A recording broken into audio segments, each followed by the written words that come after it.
নমস্কার বন্ধুরা, লক্ষ্মী কুটিরের রান্নাঘরের পক্ষ থেকে সবাইকে অনেক অনেক স্বাগত। আজকে গলদা চিংড়ি দিয়ে আলু দিয়ে ঝোল। আজকে আমরা মাছগুলোকে ছাড়িয়ে বেছে ধুয়ে নুন হলুদ মাখিয়ে কড়াইতে তেল আগেই গরম হয়ে গেছিলো, দেখতেই পাচ্ছেন। আমরা মাছগুলোকে ভেজে নেব। মাছ আলু দিয়ে আর টমেটো দিয়ে ঝোল তৈরি হয়।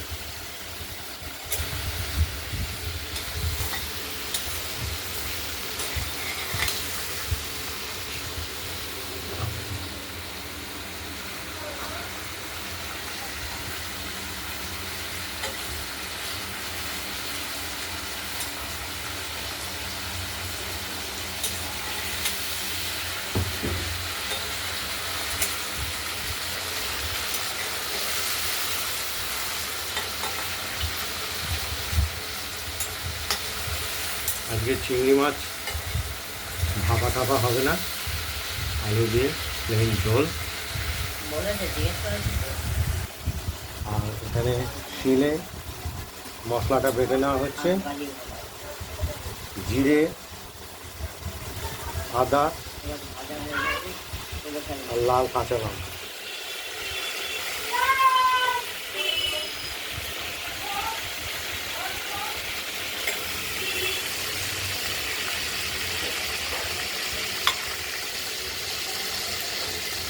মাছগুলো আমরা তুলে রাখছি।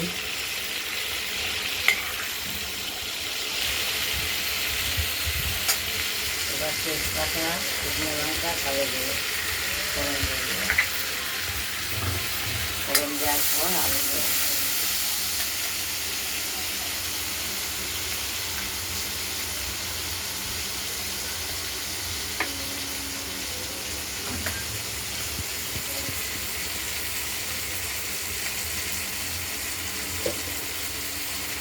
ফোড়ন দেওয়া হলো, ফোড়নটা ভাজা হয়ে গেছে। এবার আলুগুলো দিয়ে দিলাম।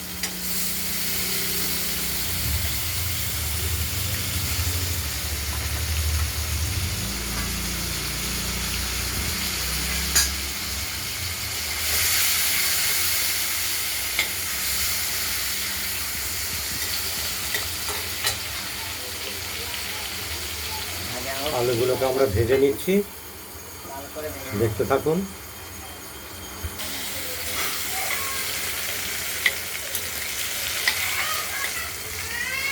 আলুগুলোকে আমরা একটু ভাজা ভাজা করে নেবো হলুদ করে।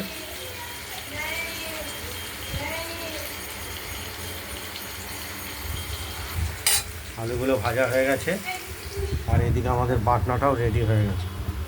কাঁচা লঙ্কা, আদা আর জিরে।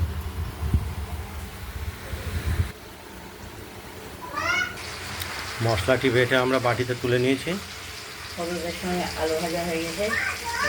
আলু টমেটো হাফ দিয়ে দেওয়া হয়েছে। টমাটোগুলো গলে গেছে, আর বাটনার সঙ্গে হলুদ মিশিয়ে দিয়ে দিলাম।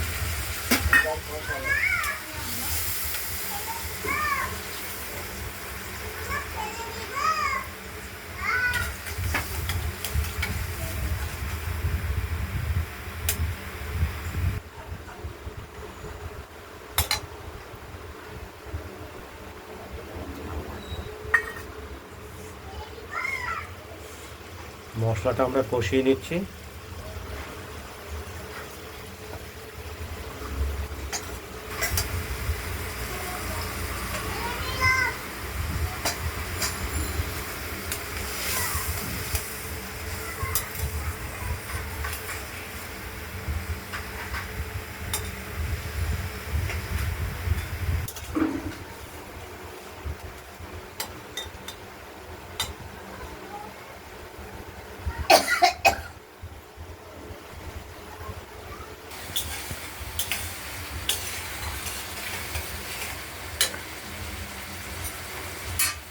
মশলাটা কষানো হচ্ছে, আর ভেজে রাখা মাছগুলো আমরা দিয়ে দিলাম।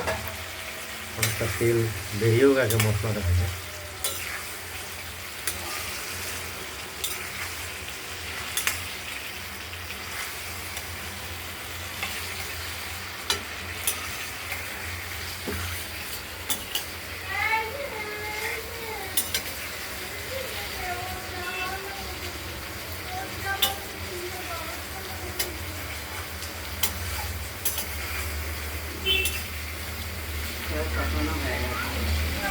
কষানো আমাদের মাছ সহ দিয়ে কষানো হয়ে গেছে, তেলও বেরিয়ে গেছে।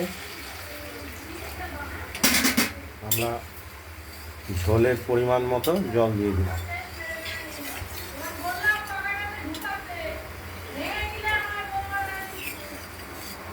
এইভাবে চিংড়ি মাছ আলু দিয়ে রান্না করলেও তার স্বাদ হয় অসাধারণ। আপনারা ট্রাই করে দেখতে পারেন বাড়িতে, কমেন্টসে জানাবেন আমাদের কেমন হয়েছে।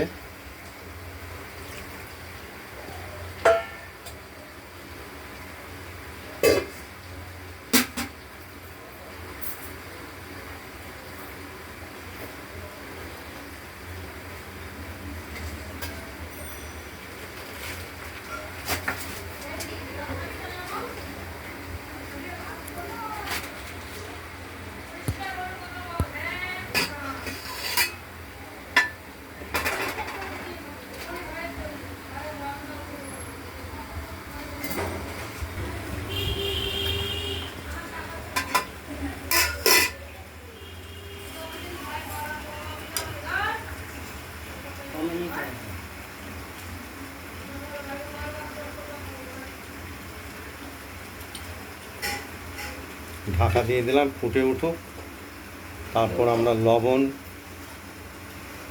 আলুটা সেদ্ধ হয়েছে কিনা দেখে নেব।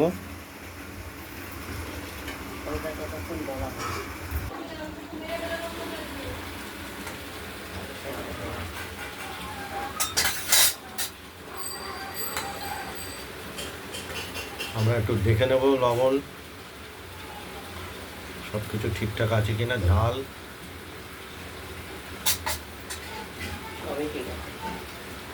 একদম সব ঠিকঠাক থাকলে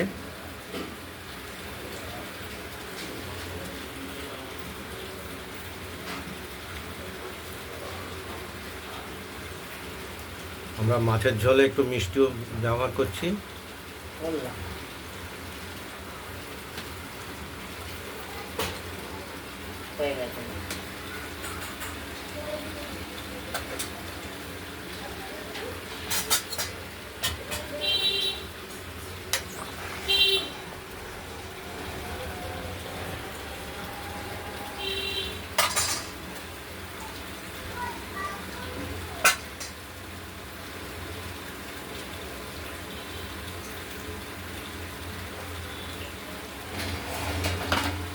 মাছটা রান্না হয়ে গেছে, এবার নামিয়ে ফেলব।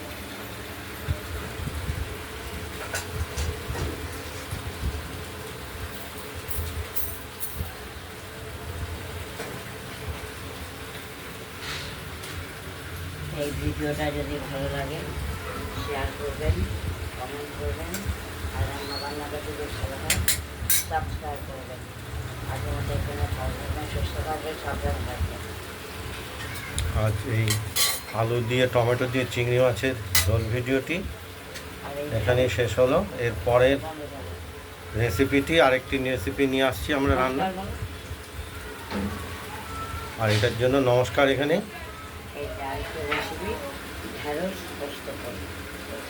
ঢ্যাঁড়স পোস্ত পাতা, এটা পরের ভিডিওতে আমরা দেখাচ্ছি।